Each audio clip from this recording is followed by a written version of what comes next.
Greetings from Pecos Pharmacy. I'm called Peter Nuwagira. A pharmacist and lecturer, and also the director for Pecos Pharmacy, a community pharmacy in Mbarara. And I'm here to share with you, as we have always shared, about an important topic today, still on herbal medicine.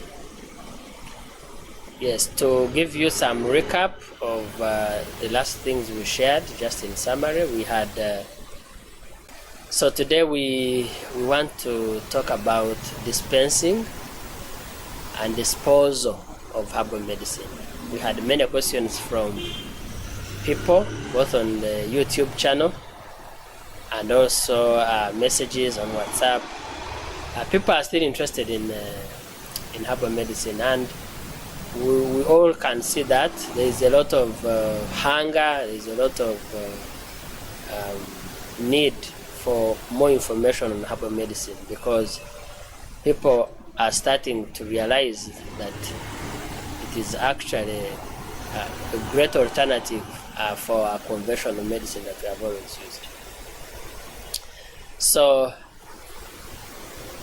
just also some important statistics that you may need to remember why we are always talking about herbal medicine is that most of our population, world over by the way, use herbal medicine. More than 80% of populations in the different countries use herbal medicine, and in Africa it is even higher. The other thing is that there are so many, they are more accessible, more affordable, and culturally familiar herbal medicine than any other medicine. Yes, very accessible, affordable, and culturally familiar. It is part of our culture, and so people have interfaced with herbal medicine long enough, much longer than our conventional medicine. So it is time to keep improving it. It is time to do more to optimize the use of herbal medicine to treat the different conditions. I'm also here to remind us that we have more traditional health practitioners. We actually have one herbalist per 200 people, okay? Vis-a-vis or compared to one medical practitioner per 20,000 people. So it shows you that we have more herbal medicine practitioners. So if we can keep improving our use of herbal medicine, then it's going to be helpful, because we already have many people practicing herbal medicine. So that is why it's important for us to discuss how to best dispense herbal medicine. And I mean, we are seeing many herbal formulations come onto the market. So we need to be able to standardize these processes of managing clients that are using herbal medicine. At the pharmacies, to start with, at the pharmacies or any drug outlet, the first thing is that that drug outlet should be licensed, duly licensed by the authorities, okay? In this case, in Uganda, it is the National Drug Authority and the other professional bodies that actually license the practitioners.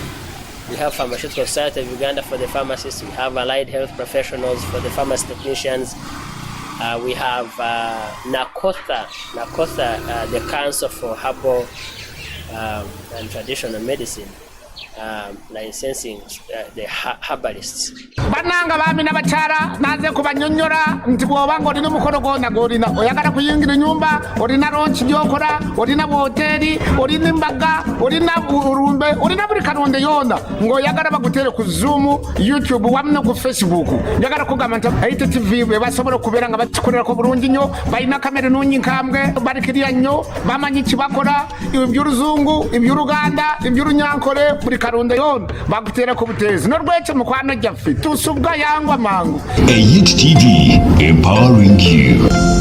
Welcome back from the short break. We, like I already introduced, we are discussing dispensing and disposal of herbal medicine, the best practices in dispensing and disposal. And like I said, herbal medicine is like any other medicine. It can make or break. It has side effects like any other medicine. It has its good side. It also has cautions that we must follow in dispensing and also disposing of the unused medicines. So, yeah, I said that start with the dispensing unit. It could be a pharmacy, it could be a herbal clinic, it could be any drug outlet that is dispensing herbal medicine. It is imperative upon them to make sure that they are qualified. The outlet should be qualified, meaning that it has a license from the regulation body. It could be National Drug Authority, it could be NACOTA for the herbal medicines, it could be and the other professional bodies that actually qualify the professionals. Even the dispenser, the person dispensing, should be qualified, such that we are sure that we are dealing with the right people. So that anything that goes wrong in the process, we're able to do a corrective action plan. So, in dispensing of herbal medicine, we start with having the right inventory. Right inventory in this case is the right stock, okay? Such that when you're meeting this client, when you're meeting this patient, you have options of what to give him. So, right inventory means that you should be aware of the quantities, okay? The variety of the different medicines in your shelves. You should be knowing their expiries. You should be knowing their pack sizes. You should be knowing their dosages. In other words, before you meet this client, you should know your medicine well enough. It is a prerequisite in dispensing of herbal medicine. And you should have as much information as the client will need, or even more, because you should master the medicine more than even the client. The next is that we should be able to know that this medicine is registered. Okay, herbal medicine, we call it notified by the National Drug Authority. It is not enough for you to concoct a certain mixture in your home and you bring it to the drug outlet or to the pharmacy to sell.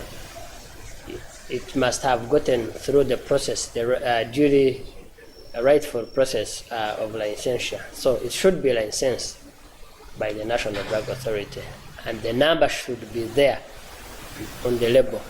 When you have the client now, you should be able to assess the client of what he's likely to need. So in assessment, you of course do some medical history. You get to know about his medical history, both of the diseases that he has had in the last couple of months or years, and if he has used herbal medicine before, okay, and what could also be the presenting condition now. So you look at the symptoms that he's presenting or she is presenting, and then you're able to assess what herbal medicine one may need. Okay, so when you have identified, for example, that it is a respiratory tract infection, and he is basically either used some medicine and the cough is still there, then you're able to decide what of the herbal medicine you can use, which of the options that you have in your stock is best for that indication or for that disease condition. When you have identified the medicine, you tell the patient, okay, so from your diagnosis, I'm able to give you this medicine. So the name of the medicine, you tell the patient, you tell him the plant part that was used for this medicine. In herbal medicine, it is important to know that this is either from the bark of a certain tree, or it is from the roots, or it is juice out of, or this is powder out of, an avocado seed. It's important such that there is nothing to fear to tell the patient. So, and then if you can, you tell also the active ingredients. Okay, we know that, for example, drugs that are used for cough. If you tell the active ingredient, it helps you to know what other indications can be used, because the patient is going to find them on the label in any case. Because for herbal medicine, we have encountered a label that says this medicine can be used for asthma, it can also use it for allergies, it can also use it for foot sores and the like. But you need to be very specific the reason for which you're giving this medicine. So the label can have many indications, but the patient needs to keep within the confines of the diagnosis, okay, for which you're giving this medicine. And then, yes, you should also be able to tell the dosage, how many times, okay? If it is 10 ml, if it's a liquid or a liquid preparation, you should be able to give the dosage. Even if it is for external use, by the way, you should be able to tell how much to apply and how many times a day. Then the contraindications. We know that some herbal medicines, for example, interact with food. Okay, when you're taking some drugs, there are certain foods that you should not be taking, or other drugs. If someone is hypertensive, we know that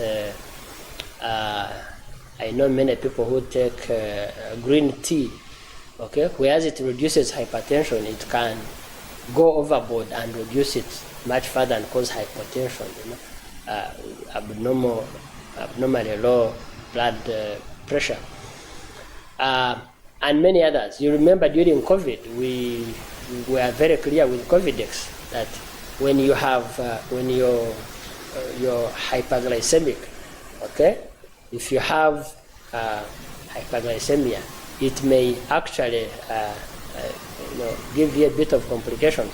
So you need to take it with care, with monitoring. So all those contraindications need to be very clear. There are many herbal drugs that actually cause a lot of dryness in the throat.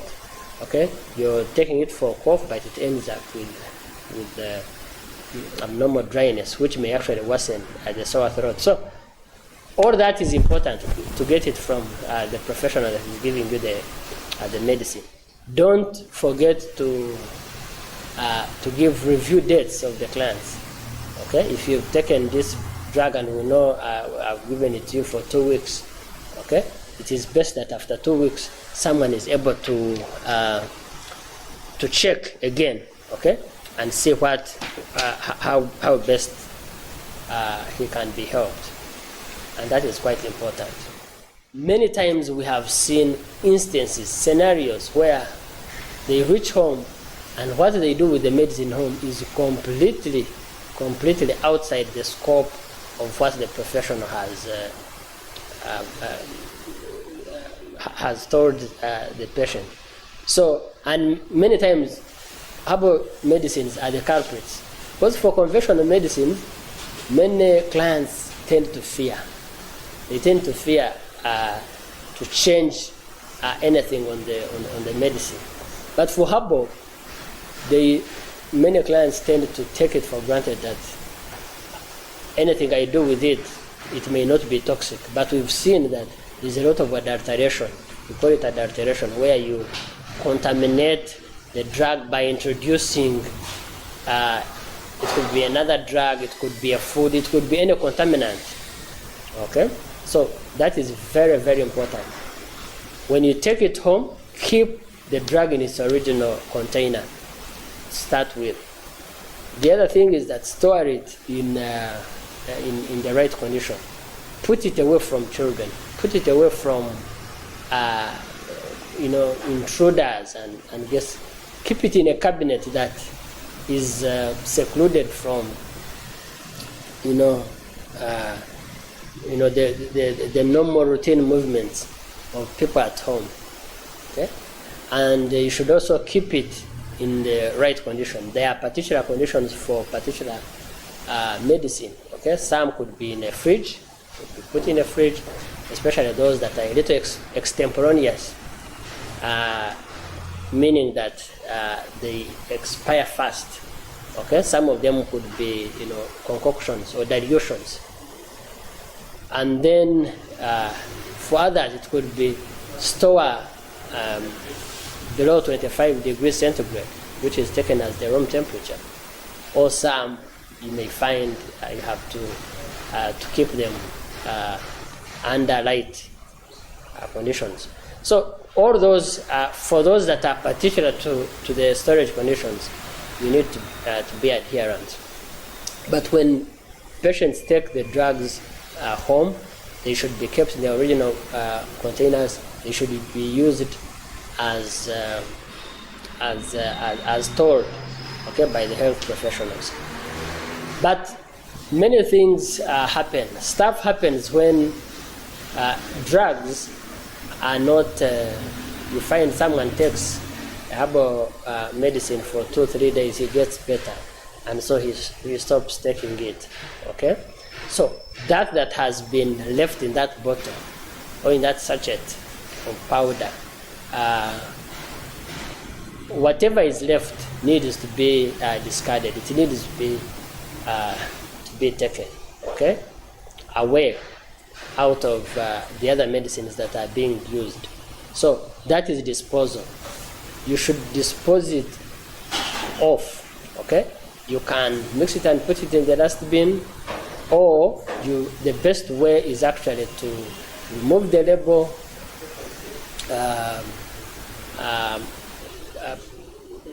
pack it in, it could be in any paper, and then you put it in the dustbin, or even down in the pit latrine, okay? It is very okay, especially we know that most of those herbal medicines will be they will be degraded by the environment. So, but important thing is to remove it, because we've seen people mixing it with other medicines. So you find it is a leftover, but after 2 weeks he goes and buys another medicine, and then he has to put more. And then keep it away from the way you store your medicine should be separated. Okay, if it is medicine to be used by different people, they should be stored differently, so that you don't mix them up. Or someone does not take a dosage that is not his or hers at home. All those are. So it's important to always dedicate some space in the home where you can actually put your herbal medicines, your herbal drugs. And when they are left unused, discard them. Okay? There are those who take them and somehow they don't use them. If you don't use them and you have a good relationship with your pharmacy or your drug outlet, you can actually return it. Then they assess if it has been tampered with. Okay? So that is basically what we needed to discuss about dispensing and disposal of herbal medicine. It's not something we take lightly, both as health professionals, herbal practitioners, and also we expect the same for patients, not to take it lightly. When you go to that pharmacy, when you go to that drug outlet, okay, make sure that there is a procedure that has been followed to give you this medicine and information, the right information for both in storage and disposal. Okay, that way we are going to optimize therapy of our medications. We are going to take the right caution and we will not misuse drugs. So the drugs that have been given to you will be able to treat the conditions that have been diagnosed, and we are going to see a lot of improvement in our healthcare, both public health and also curative health services. So it is important that we keep taking the right cautions. All of us as stakeholders, the health professionals who are dispensing those drugs, the patients who are taking those drugs, and even the parents who are keeping these drugs in their homes. So I hope that we will be. It has been very helpful for us to know how to dispense and dispose herbal medicine in our communities. Thank you so much.